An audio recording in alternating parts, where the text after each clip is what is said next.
റസൂലുള്ളാഹി സ്വല്ലല്ലാഹു അലൈഹി വസല്ലമ തങ്ങൾ അതിഥികളോട് പെരുമാറിയ രൂപമാണ് പറയുന്നത്. ഇപ്പോൾ ലിയാഫത്ത്, ആതിഥ്യം എന്നുള്ളത് ഒരാളെ അതിഥിയായി സ്വീകരിച്ച് സൽക്കരിക്കുക എന്നത് ഈമാനാണ്, ദീനിൻ്റെ ഭാഗമാണ്. മൻ കാന യുഅ്മിനു ബില്ലാഹി വൽ യൗമിൽ ആഖിർ ഫൽയുക്രിം ളൈഫഹു. ഒരു അതിഥി ഉണ്ടെങ്കിൽ അവനെ ആദരിക്കുക, അവന് വേണ്ട കാര്യങ്ങൾ ചെയ്തു കൊടുക്കുക എന്നത് ഈമാനിൻ്റെ അടയാളമാണ്. അന്ത്യദിനത്തിലും അള്ളാഹുവിലും വിശ്വസിക്കുന്നവൻ അത് ചെയ്യട്ടെ. അപ്പോൾ ഒരു മുസ്ലിമിൻ്റെ ഹക്കാണ് ളിയാഫത്ത് എന്നുള്ളത്. നമ്മുടെ നാട്ടുകാരനല്ലാത്ത ഒരു മുസ്ലിമായ ഒരു സഹോദരൻ നമ്മുടെ നാട്ടിലേക്ക് എത്തിയാൽ, നമ്മുടെ പ്രദേശത്തേക്ക് എത്തിയാൽ അവനെ സ്വീകരിക്കൽ, അവരോട് മാന്യമായി പെരുമാറൽ, അവർക്ക് ഭക്ഷണങ്ങൾ ഒരുക്കൽ, അതെല്ലാം ളിയാഫത്തിൻ്റെ ഭാഗമാണ്. എന്താണോ ഉള്ളത് അത് നൽകണം. റസൂലുള്ളാഹി സ്വല്ലല്ലാഹു അലൈഹി വസല്ലം തങ്ങളുടെ അരികിലേക്ക് ഒരു ളൈഫ് വരുന്നു, റസൂലുള്ളാഹിയുടെ അതിഥിയാണ്. ഫഅർസല ഇലാ ബഅദി നിസാഇഹി. അപ്പോൾ റസൂലുള്ളാഹി ആദ്യം അള്ളാഹിൻ്റെ റസൂലിന് ആ അതിഥിയെ സ്വീകരിക്കാൻ വല്ല അവസരവുമുണ്ടോ, സാധിക്കുമോ എന്നറിയാൻ റസൂലുള്ളാഹിയുടെ വീട്ടിലേക്ക് ആളെ പറഞ്ഞയക്കുന്നു. എന്താണ് വീട്ടിലുള്ള ഭക്ഷണം, വീട്ടിലെന്താണുള്ളത് അതറിയുന്നതിന് വേണ്ടി. ഫഖാലത്ത്, ഭാര്യമാരുടെ മറുപടി, വല്ലദീ ബഅസക ബിൽ ഹഖ് മാ ഇൻദി ഇല്ലാ മാഉൻ. അള്ളാഹിൻ്റെ റസൂലുള്ളാഹിയുടെ വീട്ടിലാകെ ഉള്ളത് വെള്ളമാണ്. മാ ഇൻദി ഇല്ലാ മാ, വെള്ളമല്ലാതെ വേറൊന്നുമില്ല. വീട്ടിലേക്ക് ഒരാളെ കൊണ്ടുവന്നാൽ കൊടുക്കാൻ ഒരു ഹുബ്സ് ഇല്ല, ഒരു സൈത്തില്ല, ഒന്നുമില്ല. ആകെ ഉള്ളത് എന്താണ് നബിയെ? വെള്ളം മാത്രമാണ് വീട്ടിലുള്ളത്. സുമ്മ അർസല ഇലാ ഉഖ്റ. അപ്പോൾ അവിടെ വെള്ളമേ ഉള്ളൂ. അടുത്ത ഭാര്യയുടെ വീട്ടിലേക്ക് പറഞ്ഞയച്ചു. ഫഖാലത്ത് മിസ്ല ദാലിക്. അവരെ മറുപടിയും അത് തന്നെയാണ്. അപ്പം നമ്മൾ ആലോചിക്കേണ്ടത്, ലോകത്തിൻ്റെ പ്രവാചകൻ സല്ലല്ലാഹു അലൈഹി വസല്ലമ തങ്ങളുടെ വീട്ടിൽ ഒരു അതിഥിക്ക് നൽകാൻ ഒരു ഹുബ്സ് പോലും ഇല്ലാത്ത, അതിഥിക്ക് എന്നല്ല അവർക്കും ഇല്ല, എത്രയോ ദിവസങ്ങൾ അങ്ങനെ കടന്നുപോയിട്ടുണ്ട്. പല ദിവസങ്ങളും റസൂലുള്ളാഹിയും കുടുംബവും തള്ളി നീക്കിയത് ഈത്തപ്പഴവും വെള്ളം കൊണ്ടാണ്. പട്ടിണി കിടന്ന എത്രയോ ദിവസങ്ങളുണ്ട്.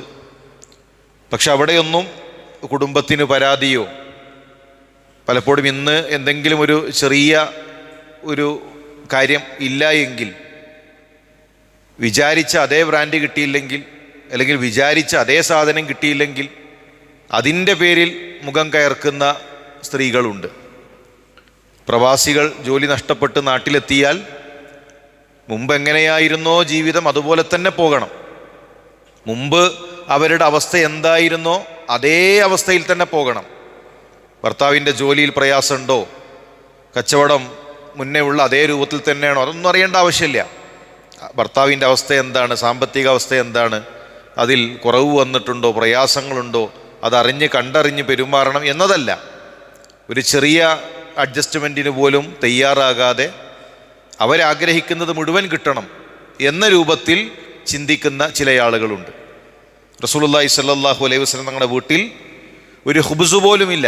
പക്ഷേ ഇണകൾക്ക് പരാതിയുണ്ടോ, പിണക്കങ്ങളുണ്ടോ? ഒന്നുമില്ല. അവിടെ ഏറ്റവും നല്ല രൂപത്തിൽ അള്ളാഹുവിൻ്റെ റസൂലിനോട് ആ പ്രയാസങ്ങളിൽ അവരും പങ്കാളികളാവുകയാണ്. റസൂലുള്ളാഹി ചോദിച്ചു, മൻ യുളീഫു ഹാദിഹി ലൈല റഹ്മഹുല്ലാ. ആരാണ് ഈ അതിഥിയെ ഈ രാത്രി സ്വീകരിക്കുക? ഇപ്പം ഇന്ന് രാത്രി ഇദ്ദേഹത്തിന് ആര് ഭക്ഷണം നൽകും, ആര് അതിഥിയായി സ്വീകരിക്കും? ഉടനെ ഒരു അൻസാരി എഴുന്നേറ്റു, അള്ളാഹിൻ്റെ റസൂലെ ഞാൻ. ഇപ്പോൾ വീട്ടിൽ എന്താ ഉള്ളതെന്നൊന്നും ആലോചിച്ചിട്ടില്ല. ഒരു നന്മ കിട്ടിയപ്പോൾ, റസൂലുള്ളാഹിയുടെ അതിഥിയെ സ്വീകരിക്കാൻ ഒരു അവസരം കിട്ടിയപ്പോൾ ഉടനെ ചാടി എഴുന്നേറ്റതാണ്. വേറെയും കഴിവുള്ള സ്വഹാബികൾ ആ കൂട്ടത്തിലുണ്ട്. നമ്മളെപ്പോഴും മനസ്സിലാക്കേണ്ടത് ഖൈറ് മുന്നിട്ടിറങ്ങുന്നവർക്കാണ്.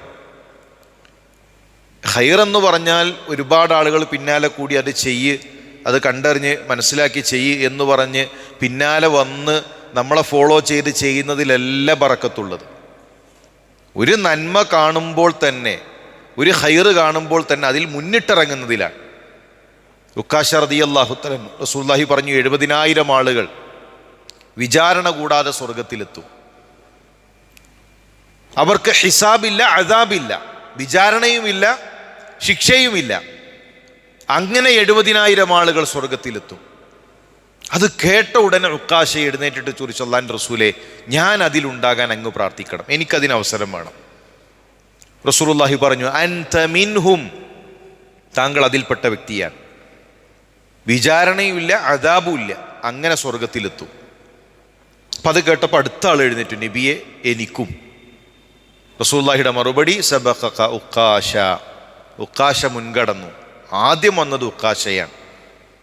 ഒരു നന്മ ഉണ്ടെന്ന് അറിഞ്ഞപ്പോൾ ചാടി വന്ന് ആ അവസരം ആദ്യം എനിക്ക് കിട്ടണം എന്ന് കരുതിയത് ഉക്കാശയാണ്. പണ്ഡിതന്മാർ പറഞ്ഞു, ബറക്കത്തുള്ളത് മുന്നിട്ടിറങ്ങുന്നവർക്കാണ്. കുറേ ആളുകളൊക്കെ ചെയ്തു, എന്നാൽ ഇനി എൻ്റെ വകയും. കുറേ ആളുകളൊക്കെ പിന്നെ മുന്നോട്ട് പോയി, അവർ തയ്യാറായി വന്നപ്പോൾ എന്നാൽ ഞാനും.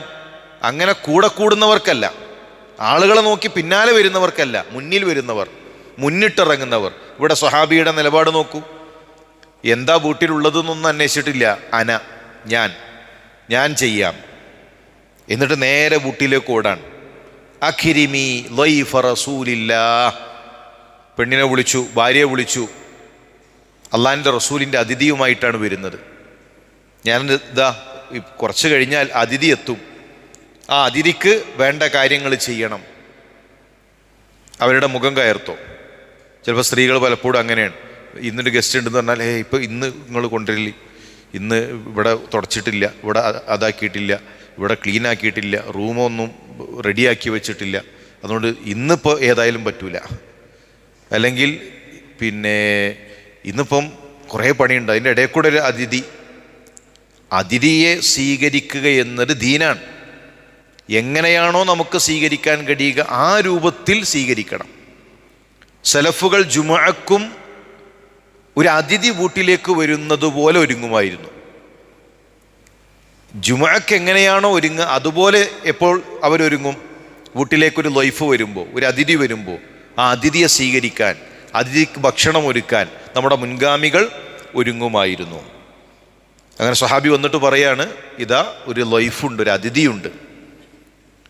ആ സ്ത്രീയുടെ മറുപടി, മാ ഇൻദന ഇല്ല ഖൂതു സിബിയാനി, കുട്ടികൾക്കുള്ള ഭക്ഷണം ഇവിടെ ഉള്ളൂ, കയർത്തിട്ടൊന്നുമില്ല. നിങ്ങൾ എന്താ ഇവിടെ കൊണ്ടുവച്ചിട്ടുള്ളത് എന്നല്ല. ശരി, കൊടുക്കാൻ നിങ്ങൾ ഇവിടെ എന്തെങ്കിലും ഉണ്ടെങ്കിലല്ലേ കൊടുക്കുക, അതൊന്നുമല്ല. ഇവിടെ ആകെ ഉള്ളത് ഇതാണ്. ഇവിടെ ആകെ ഉള്ളത് മക്കൾക്കുള്ള ഭക്ഷണമാണ്. സ്വഹാബിയുടെ മറുപടി, എന്നാൽ മക്കളെ ഉറക്ക്, കുട്ടികളെ ഉറക്ക്, അവരുറങ്ങട്ടെ. ഒരാൾക്കുള്ള ഭക്ഷണമല്ലേ ഉള്ളൂ, നീ ഭക്ഷണം വിളമ്പ്. ഞങ്ങൾ കഴിക്കാൻ നേരത്ത് വിളക്കണക്കണം, ഭക്ഷണം കഴിക്കാൻ നേരത്ത് വിളക്കണക്കണം. ഭക്ഷണം കൊണ്ടുവച്ചു, കഴിക്കാൻ നേരത്ത് ആ സ്ത്രീ വിളക്കണച്ചു. അതിഥി വീട്ടിലെ പ്രയാസങ്ങളോ പരിവട്ടങ്ങളോ ഒന്നും അറിഞ്ഞിട്ടില്ല. അദ്ദേഹം ഭക്ഷണം കഴിച്ചു, അദ്ദേഹം തിരിച്ചുപോയി. അടുത്ത ദിവസം അള്ളാഹുവിൻ്റെ റസൂലിനെ കണ്ടപ്പോൾ റസൂൽ സല്ലല്ലാഹു അലൈഹി വസല്ലം തങ്ങൾ ചിരിക്കാൻ. എന്നിട്ട് അള്ളാഹുവിൻ്റെ റസൂലിൻ്റെ മറുപടി, ലഹിഖല്ലാഹുൽ ലൈല, ഇന്നലെ രാത്രി അള്ളാഹു ചിരിച്ചു. ലഹിഖല്ലാഹ്, അല്ലാഹ് ചിരിച്ചു ഇന്നലെ രാത്രി. ഔ അജിബ മിൻ ഫിആലികുമാ, നിങ്ങൾ രണ്ടുപേരും ചെയ്ത ആ പ്രവർത്തനം കണ്ട് അത്ഭുതപ്പെട്ടു.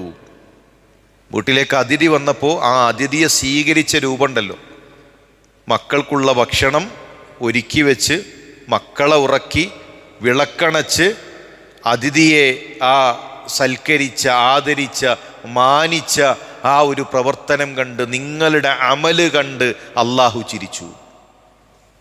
അപ്പോൾ ആതിഥ്യം ഏറ്റവും മനോഹരമാക്കുക എന്നത്, ഒരു അതിഥി വന്നാൽ അയാളോട് മാന്യമായി പെരുമാറാം, അദ്ദേഹത്തിന് ഭക്ഷണം നൽകുക, അദ്ദേഹത്തെ പരിഗണിക്കുക. അത്തരം കാര്യങ്ങൾ റസൂലുള്ളാഹി സ്വല്ലല്ലാഹു അലൈഹി വസല്ലം തങ്ങൾ വളരെ ശ്രദ്ധിച്ചു. പ്രവാചകൻ അമുസ്ലിമീങ്ങളെപ്പോലും വീട്ടിലേക്ക് ക്ഷണിച്ചവർക്ക് ഭക്ഷണം നൽകിയ, അവരെ ഏറ്റവും നല്ല രൂപത്തിൽ പെരുമാറിയത് ഹദീസുകളിൽ കാണാം. മുസ്ലിമല്ല. ഹദീസിൽ കാണാം അന്ന റസൂലുള്ളാഹി സ്വല്ലല്ലാഹു അലൈഹി വസല്ലം തങ്ങൾ റസൂലുള്ളാഹിയുടെ വീട്ടിലേക്ക് ഒരു ലൈഫ് വരുന്നു. വഹുവ കാഫിറുൻ, മുസ്ലിമാണ്. അള്ളാഹിൻ്റെ റസൂലിൻ്റെ വീട്ടിലേക്ക് അമുസ്ലിമായ ഒരാൾ വരുന്നു. റസൂലുള്ളാഹി സ്വഹാബികളോട് പറഞ്ഞു ഒരു ആടിനെ കൊണ്ടുവരാൻ. എന്നിട്ട് ആടിനെ കറന്നു, ആ പാല് അയാൾക്ക് കൊടുത്തു. ഫശരീബ, മൂപ്പര് കുടിച്ചു. ഒരു ആടിൻ്റെ പാല് കുടിച്ചു. സുമ്മ ഉഹ്റ, ഒന്ന് മൂപ്പർക്ക് തികഞ്ഞിട്ടില്ല, അപ്പോൾ രണ്ടാമത്തതിനെ കൊണ്ടുവന്നു. ഫശരീബഹു, രണ്ടാമത്തതും കുടിച്ചു. രണ്ടും തികഞ്ഞിട്ടില്ല. സുമ്മ ഉഹ്റ, അപ്പം മൂന്നാമത്തെ ആടിനെ കൊണ്ടുവന്നു. മൂന്നാമത്തെ ആടിനെയും കറന്നു, അതും കുടിച്ചു. ഫശരീബഹു, അതും കുടിച്ചു. 4 കിട്ടിയ തരക്കേടില്ല എന്നാണ് മൂപ്പര അവസ്ഥ എന്ന് മനസ്സിലായപ്പോൾ നാലാമത്തതും കൊടുത്തു. 5 കപ്പാസിറ്റിയും കൂടെ ഉണ്ട് എന്നാ മുഖത്തുനിന്ന് മനസ്സിലായപ്പോൾ 5-മത്തതും കൊടുത്തു. 6 കൂടെ ആയാലേ റാഹത്തും ആകുള്ളൂ എന്നങ്ങോട്ട് മൂപ്പരം മുഖം കണ്ടപ്പോൾ മനസ്സിലായപ്പോൾ 6-മത്തതും കൊടുത്തു. എന്നാൽ 7 അങ്ങോട്ട് അവസാനിപ്പിക്കും ഞാൻ ഏതായാലും എന്നാണ് മൂപ്പര് ആ നിലപാടെന്ന് മനസ്സിലായപ്പോൾ 7 ആടിൻ്റെ പാല് കൊടുത്തു. 7 ആടിൻ്റെ പാല് മൂപ്പര് കുടിച്ചു. ഹത്ത ശരിബ, അദ്ദേഹം കുടിക്കുന്നത് വരെ 7 ആടിൻ്റെ പാല് 7 ആടിൻ്റെ പാല് മുഴുവൻ മൂപ്പര് കുടിച്ച് അവിടെ കഴിയാണ്. റസൂലുള്ളാഹിയുടെ പെരുമാറ്റം അദ്ദേഹം കണ്ടു. അള്ളാഹുവിൻ്റെ റസൂൽ സല്ലല്ലാഹു അലൈഹി വസല്ലം തങ്ങൾ അതിഥിയെ സ്വീകരിച്ച രൂപം കണ്ടു. സുമ്മ ഇന്നഹു അസ്ബഹ, പ്രഭാതമായി കഴിഞ്ഞപ്പോൾ അസ്ലമ, അദ്ദേഹം ഇസ്ലാം സ്വീകരിച്ചു. ഒരു പ്രസംഗം വേണ്ടി വന്നില്ല, ഒരു സുദീർഘമായ സംസാരം വേണ്ടി വന്നില്ല. ആ ലിയാഫത്ത്, ആതിഥ്യ മര്യാദ, അള്ളാഹിൻ്റെ റസൂൽ മുസ്ലിമായ മനുഷ്യൻ വീട്ടിലേക്ക് വന്നപ്പോൾ റസൂലുള്ളാഹി സ്വീകരിച്ച ആതിഥ്യം കണ്ട് അദ്ദേഹം ഇസ്ലാം സ്വീകരിച്ചു. ഇനി രാവിലത്തെ ഭക്ഷണം കൊടുക്കണം, അതിഥി തന്നെയാണല്ലോ. ലിയാഫത്ത് 3 ദിവസമാണ്, 3 ദിവസം അതിഥിയാണ്. ആ 3 ദിവസം ആതിഥ്യ മര്യാദ പാലിക്കണം, നല്ല ഭക്ഷണം കൊടുക്കണം. അപ്പം രാവിലെ വീണ്ടും ഭക്ഷണം കൊടുക്കണം. 1-മത്തെ ആടിനെ കറന്നു, കൊടുത്തു, മൂപ്പര് കുടിച്ചു. 2-മത്തത് കൊടുത്തു, വേണ്ട നബിയെ, വയറ് നിറഞ്ഞു. സ്വഹാബത്ത് നോക്കാണ്, പടച്ചോനെ അതേ തല അതേ ഉടൽ, ആള് മാറിയിട്ടില്ലല്ലോ. ഇന്നലെ 7 കുടിച്ച ആൾക്ക് ഇന്ന് രാവിലെ എന്ത് മതി? ഒറ്റ ആടിൻ്റെ പാല് മതി. റസൂലുള്ളാഹി പറഞ്ഞു, മുഅ്മിനായ മനുഷ്യന് 1 കുടൽ മതി. വൽ കാഫിറു യശ്റബു ഫീ 7 അംആഇൻ, കാഫിറിന് 7 കുടൽ വേണ്ടി വരും. 7 കുടലിൽ കടിച്ചാലാണ് ഒരു കാഫിറിൻ്റെ മുസ്ലിം അല്ലാത്ത ഒരാളുടെ വയറ് നിറയുക. ഒരു മുസ്ലിമിനോ അവന് 1 കുടലിനുള്ള ഭക്ഷണം മതിയാകും. ഒരു മുസ്ലിമിന് ഭക്ഷണത്തിൽ ബറക്കത്തുണ്ട്, മറ്റുള്ളവരെ പോലെയല്ല. ബിസ്മി ചൊല്ലിയിട്ടാണ് അവൻ കഴിക്കുക, അവൻ്റെ ഭാഗത്തു നിന്നാണ് അവൻ കഴിക്കുക. അതുപോലെ തന്നെ എപ്പോഴും ഇങ്ങനെ ഒരു വിശപ്പിൻ്റെ അസുഖം അതുണ്ടാവില്ല, ആവശ്യത്തിനേ കഴിക്കുള്ളൂ. എപ്പോഴും എന്തെങ്കിലും തിന്നുകൊണ്ടിരിക്കണം, അതും പരിധി വിട്ട് സ്വന്തം ശരീരം മറന്ന് കഴിക്കുക. എന്നിട്ട് നിസ്കരിക്കാൻ ഇടങ്ങേറ്, സുജൂദ് പോകാൻ ഇടങ്ങേറ്, പള്ളിയിലേക്ക് വരാൻ ഇടങ്ങേറ്. അങ്ങനെ ഭക്ഷണം കഴിച്ച് പ്രയാസപ്പെടുന്നൊരവസ്ഥ ഒരു മുസ്ലിമിനെ സംബന്ധിച്ചിടത്തോളം ഉണ്ടാവില്ല. അവനൊരു കുടലിന് ആവശ്യമായത്, അവൻ്റെ കുടലിന് ആവശ്യമായ ഭക്ഷണം, അതേ ഒരു മുഅ്മിൻ എന്ത് ആവശ്യമുള്ളൂ. എന്നാൽ അല്ലാത്തവർക്കോ അവർ 7 കുടലിനുള്ള ഭക്ഷണം കഴിച്ചാലേ അവർക്ക് സംതൃപ്തിയാവുകയുള്ളൂ എന്ന് റസൂലുള്ളാഹി സല്ലല്ലാഹു അലൈഹി വസല്ലം. അതുപോലെ തന്നെ അതിഥി സൽക്കാരം നടത്താത്തവരിൽ ഖൈറില്ല. വീട്ടിലൊരു ലൈഫ്, ഒരു അതിഥിയും വീട്ടിലേക്ക് വരാനില്ല, ഒരു യാചകം പോലും ആ പെരേക്ക് വരൂല. അങ്ങനെ ഉണ്ട് ചില ആൾ, പോയിട്ട് കാര്യമില്ല, ഒരു ചില്ലി പൈസ പോലും മൂപ്പരെടുത്ത് പോയാൽ കിട്ടൂല. ഒരു കുടുംബക്കാരും വരാനില്ല, ആദർശ സുഹൃത്തുക്കളും വരാനില്ല. അവരാ വീട്ടിൽ ആ 3 ആൾക്കാർ അവരിങ്ങനെ കാലം കഴിഞ്ഞു പോവുക. അതല്ല, അതിഥികൾ വരണം, കുടുംബക്കാർ വരണം, ആദർശ സുഹൃത്തുക്കൾ വരണം, ഇടയ്ക്കൊരു ഭക്ഷണം ഒരുക്കണം, അവരെ വിളിക്കണം, ബന്ധങ്ങൾ ഊട്ടണം. റസൂലുള്ളാഹി പറഞ്ഞു, ലാ ഖൈറ ഫീമൻ ലാ യദീഫ്, അതിഥിയായി ഒരാളെ സ്വീകരിക്കാത്തവൻ, അതിഥി സൽക്കാരം നടത്താത്തവനിൽ ഖൈറില്ല. അപ്പോൾ വലിയ ഖൈറുള്ള വിഷയമാണ്, ഒരുപാട് നന്മകൾ നേടാൻ കഴിയുന്ന വിഷയമാണ് അതിഥിയായി ആളുകളെ ക്ഷണിക്കുക എന്നുള്ളത്. ഭക്ഷണം എടുക്കട്ടെ എന്ന് ചോദിക്കലല്ല മര്യാദ, അങ്ങക്ക് ചായ വേണോ എന്ന് ചോദിക്കലല്ല. അപ്പോൾ അവർ പറയും വേണ്ടപ്പോൾ കുടിച്ചിട്ടാണ് വന്നത്. ഇബ്രാഹിം നബി അലൈഹി ഇസ്ലാമിൻ്റെ വീട്ടിലേക്ക് വിരുന്നുകാർ വന്നു. ഭക്ഷണം ഒരുക്കി മുന്നിൽ കൊണ്ടുപോയി വെച്ചിട്ട് കഴിക്കാൻ പറയുകയാണ്. അതാണ് ഇസ്ലാമിലെ സംസ്കാരം, ഇസ്ലാമിൻ്റെ രീതി അതാണ്. വന്ന് വിരുന്ന് മലക്കുകളാണ് വന്നതെന്ന് അറിയില്ല, ആ മലക്കുകൾ വന്ന് അവിടെ ഇരിക്കുന്നു. നല്ല ഭക്ഷണം ഒരുക്കി കാളക്കുട്ടനെ ഒരുക്കി മുന്നിൽ കൊണ്ടുപോയി വെച്ച് കഴിക്കാൻ പറയുകയാണ്. അപ്പോൾ ഒരു അതിഥി വീട്ടിലെത്തിയാൽ ഭക്ഷണം ഒരുക്കി കൊണ്ടുവച്ച് അവരോട് കഴിക്കാൻ പറയുന്ന രീതിയാണ് സ്വീകരിക്കേണ്ടത്. ഇനി അവർ കഴിക്കുന്നില്ല എങ്കിൽ അത് മാറ്റി വെക്കുക.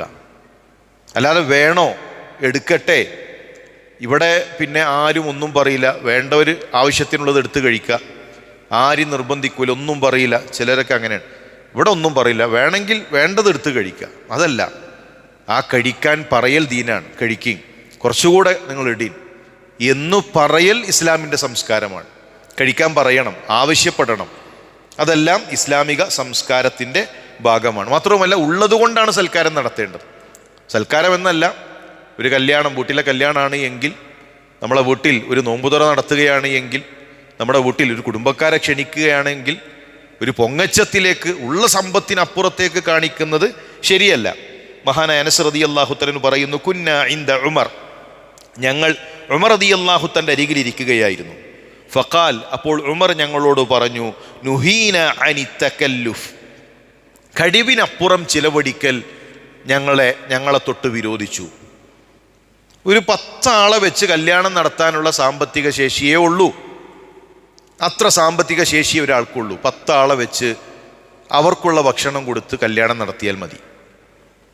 ഒരു 100 ആൾക്കുള്ള ഭക്ഷണം ഒരുക്കാനുള്ള സാമ്പത്തിക ശേഷി അയാൾക്കുള്ളൂ. അയാൾ 500 ആളെ വിളിക്കണ്ട. അയാൾ 3-4 ഐറ്റം ഭക്ഷണം അയൽവാസി വിളമ്പുന്നത് കണ്ട്, കുടുംബത്തിലെ മറ്റുള്ളവർ വിളമ്പുന്നത് കണ്ട്, ജ്യേഷ്ഠൻ്റെ മോളെ കല്യാണം കണ്ട്, അനിയൻ്റെ മോളെ കല്യാണം കണ്ട് അങ്ങനെ കല്യാണം നടത്തേണ്ടതില്ല. ഒരാളുടെ സാമ്പത്തിക ശേഷി എന്താണ്, അതിനനുസരിച്ചാണ് അയാൾ ഭക്ഷണം ഒരുക്കേണ്ടത്. അല്ലാതെ ലോൺ എടുത്ത്, ചിലവരിങ്ങനെ ആലോചിക്കും, ഇപ്പം എടുത്ത് കടം വാങ്ങിയാലും എൻ്റെ ഇപ്പോഴത്തെ സാഹചര്യം അനുസരിച്ച് 2 കൊല്ലം കൊണ്ട് കടം വീടാം. അങ്ങനെ നമ്മളൊരു മനക്കോട്ട കെട്ടി കടം വാങ്ങി കല്യാണം, വീട്, പിന്നെ പാർക്കൽ, അത്തരം പ്രോഗ്രാമുകൾക്ക് പിന്നെ അതൊരു ആർഭാടമാക്കി പിന്നീടൊരു പ്രയാസം ഉണ്ടാകുന്ന അവസ്ഥയിലേക്ക് പോകരുത്. പലരും അങ്ങനെ പ്ലാൻ ചെയ്തിട്ട് ഒരു 3 കൊല്ലം കൊണ്ടിൻ്റെ ജോലി കൊണ്ട് പിന്നെ ഈ കടം പൂട്ടാൻ കഴിയും. ആളുകളുടെ അവസ്ഥ ആലോചിച്ച് നോക്കും, എത്ര ആളുകൾക്കാണ്, എത്ര പ്രവാസികൾക്കാണ് പെട്ടെന്ന് ജോലി നഷ്ടപ്പെട്ടത്. നല്ല പോസ്റ്റിലുള്ള, നല്ല ഉദ്യോഗങ്ങളിലുണ്ടായിരുന്ന, എത്ര പെട്ടെന്നാണ് പല ആളുകളുടെയും ജോലി നഷ്ടപ്പെട്ടത്.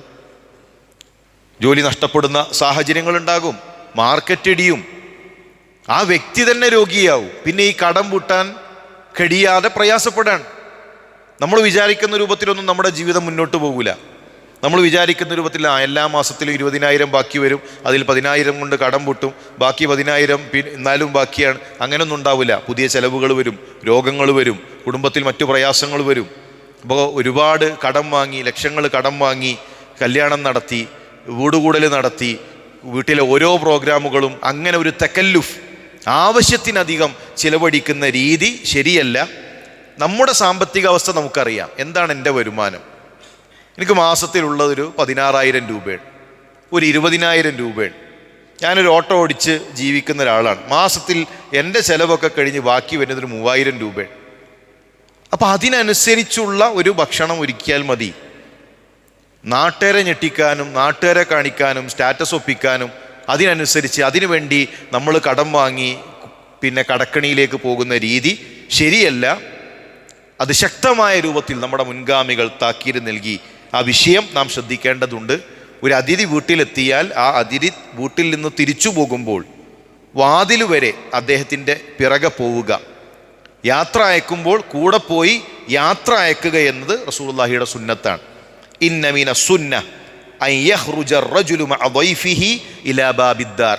ആ വീടിൻ്റെ വാതിൽ വരെ അദ്ദേഹം പോകുമ്പോൾ കൂടെ അനുഗമിച്ച് അദ്ദേഹത്തെ പറഞ്ഞയക്കുക എന്നത് പ്രവാചകൻ സല്ലല്ലാഹു അലൈഹി വസല്ലം തങ്ങൾ പഠിപ്പിച്ച സുന്നത്താണ്. അപ്പം ഇതൊക്കെ ഒരു ഇസ്ലാമിക സംസ്കാരത്തിൻ്റെ ഭാഗമാണ്. പരസ്പരം സ്നേഹമുണ്ടാകാൻ, പരസ്പരം ഹൃദയങ്ങൾ അടുക്കാൻ. മാത്രവുമല്ല, ക്ഷണിച്ചാൽ ക്ഷണം സ്വീകരിക്കൽ നിർബന്ധമാണ്. അല്ലെങ്കിൽ കഴിയില്ലെങ്കിൽ കഴിയില്ല എന്ന് പറയണം. എനിക്ക് കഴിയില്ല, എനിക്ക് പ്രയാസമുണ്ട്, പിന്നെ മൂപ്പരെ പ്രയാസപ്പെടുത്തേണ്ട, എന്തായാലും ഞാൻ വരും, എങ്ങനായാലും ഉണ്ടാവും, ഞാൻ ആ നിക്കാഹ് തുടങ്ങണതിന് മുന്നേ എത്തും, എന്നിട്ട് ഓർമ്മയുണ്ടാവില്ല, ഒന്നും ഉണ്ടാവില്ല, പിന്നെ ആ വിഷയം ശ്രദ്ധിച്ചിട്ട് തന്നെ ഉണ്ടാവും, എന്നാൽ കല്യാണം പോലും ഓർക്കാതെയാണ് ഞാൻ ഉണ്ടാവും എന്ന് ഉറപ്പ് കൊടുക്കുക. അത് ശരിയല്ല. മുസ്ലിമീങ്ങൾ തമ്മിലുള്ള ഹക്കാണ്, ക്ഷണിച്ചാൽ ക്ഷണം സ്വീകരിക്കണം. ഇനി കഴിയില്ല എങ്കിൽ അന്ന് എനിക്കൊരു പ്രയാസമുണ്ട്, അല്ലെങ്കിൽ അന്ന് വേറൊരു കല്യാണമുണ്ട്, അന്ന് ജോലി പിന്നെ ലീവ് കിട്ടൂല, അത് കൃത്യമായി പറഞ്ഞു കൊടുക്കണം. ക്ഷണിക്കൽ സുന്നത്താണ്, ക്ഷണം സ്വീകരിക്കുക എന്നുള്ളത്, അത് ഞാൻ വരാമെന്ന് പറഞ്ഞാൽ വരിക എന്നുള്ളത് നിർബന്ധമായിട്ടുള്ള വിഷയമാണ്. അപ്പം അത്തരം കാര്യങ്ങൾ ശ്രദ്ധിക്കുക. ആതിഥ്യം അത് വളരെ പ്രാധാന്യത്തോടു കൂടെ ശ്രദ്ധിക്കേണ്ട വിഷയമാണ്. റസൂലുള്ളാഹി സ്വല്ലല്ലാഹു അലൈഹി വസല്ലം തങ്ങൾ പഠിപ്പിച്ച ഓരോ കാര്യങ്ങളും നമ്മുടെ ജീവിതത്തിൽ പകർത്തി മുന്നോട്ട് പോകാനുള്ള തൗഫീക്ക് നൽകി അനുഗ്രഹിക്കട്ടെ. നമ്മുടെ അമലുകൾ നമ്മളിൽ നിന്ന് അല്ലാഹു സ്വീകരിക്കട്ടെ. റബ്ബന തഖബ്ബൽ മിന്നാ ഇന്നക അൻത സമീഉൽ അലീം വതുബ് അലൈനാ ഇന്നക അൻത തവ്വാബുർ റഹീം. ആമീൻ ആമീൻ ബിറഹ്മതിക യാ അർഹമർ റഹീമീൻ. അസ്സലാമു അലൈക്കും.